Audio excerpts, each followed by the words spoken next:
Asa long live! Long live, long live! Virali Anchalik Adivasi Chhatra Kontra Jindabad! Jindabad, Jindabad! Virali Anchalik Adivasi Chhatra Kontra Jindabad! Jindabad, Jindabad! Asa long live! Long live, long live! Bihali আঞ্চলিক আদিবাসী ছাত্ৰসন্থাৰ উদ্যোগত বিহালী চেণ্টাৰত সাংসদ কামাখ্যা প্ৰসাদ দাস ডাঙৰীয়া আজি প্ৰতিমূৰ্তি দাহ কৰা দেখা পোৱা গৈছে। কি কাৰণে আপোনালোকে আজি দাহ কৰিবলৈ আছে? হয়, আমাৰ কেন্দ্ৰ সমিতি নিৰ্দেশ মৰ্মে জিলাই আঞ্চলিক গোটেই অল অসমতে প্ৰতিমূৰ্তি দাহ কৰিবৰ কাৰণে সেইটো কাৰণে কৈছে, যিহেতু আপোনালোকে গম পাইছে সংবাদ মাধ্যমত এটা ভিডিঅ' প্ৰচাৰ হৈ আছে।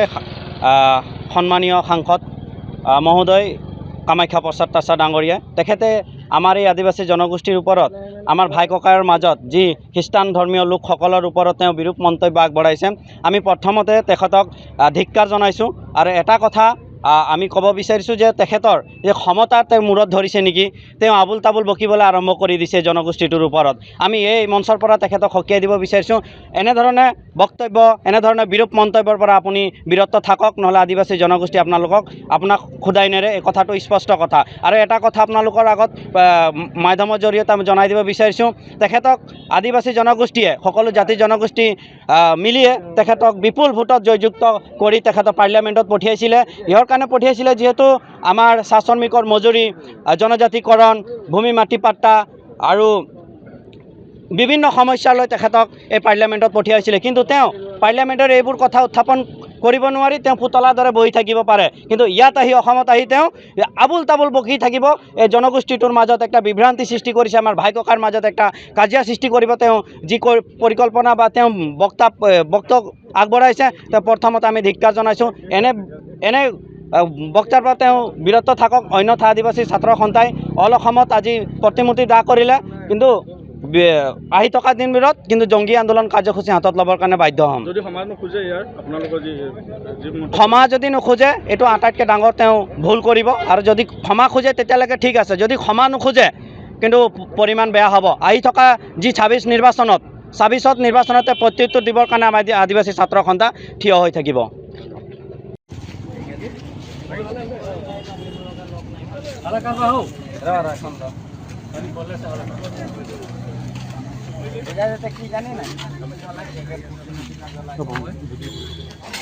হয় হয়, আমাৰ সদৌ অসম আদিবাসী ছাত্ৰ সন্থা কেন্দ্ৰীয় কমিটিৰ নিৰ্দেশ মৰ্মে আমি গোটেই অসমত আজি কাজিৰঙা লোকসভা সমষ্টিৰ সাংসদ কামাখ্যা প্ৰসাদ তছাৰ প্ৰতিমূৰ্তি দাহ কৰা হৈছে গোটেই অসমত। কেন্দ্ৰীয় সমিতিৰ নিৰ্দেশ মৰ্মে তেওঁ যোৱা 24 তাৰিখে আমাৰ আদিবাসী জনগোষ্ঠীৰ ওপৰত ধৰ্মক লৈ, খ্ৰীষ্টান হিন্দু ধৰ্মক লৈ বিৰূপ মন্তব্য তেওঁ প্ৰকাশ কৰিছিলে, আৰু সেই মন্তব্যৰ কাৰণে গোটেই সমগ্ৰ অসমত আদিবাসী জনগোষ্ঠীৰ মাজত এটা বিভ্ৰান্তৰ সৃষ্টি হৈছে।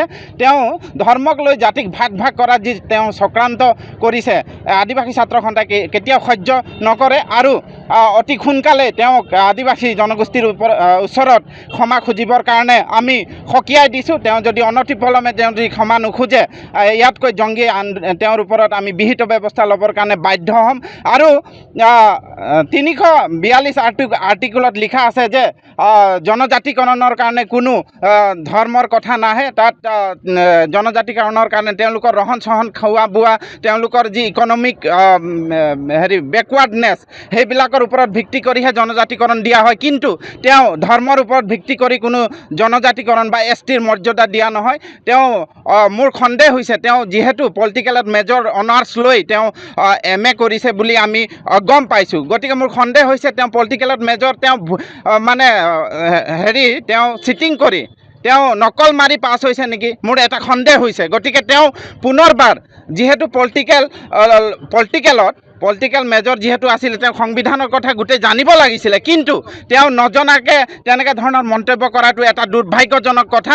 আৰু আৰ্টিকুল 342ত ইতিমধ্যে ধুনীয়াকৈ উল্লেখ কৰা আছে ধৰ্মক লৈ কোনো STকৰণ দিয়া নহয়। গতিকে তেওঁ পুনৰবাৰ সংবিধান অধ্যয়ন কৰিব লাগে, আৰু অতি শীঘ্ৰেই আদিবাসী জনগোষ্ঠীৰ ওচৰত তেওঁ ক্ষমা খুজিব লাগে, অন্যথা তেওঁ এই জাতিটোক ভাগ কৰাৰ কাৰণে তেওঁৰ ওপৰত এটা আদিবাসী ছাত্ৰ সন্থাই আৰু ইয়াতকৈ বিহিত ব্যৱস্থা গ্ৰহণ কৰিব বুলি আমি সকীয়াই দিছোঁ।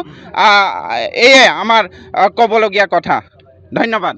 যিকোনো খবৰৰ বাবে যোগাযোগ কৰক 7099017330 লগতে 7099017110 নম্বৰত।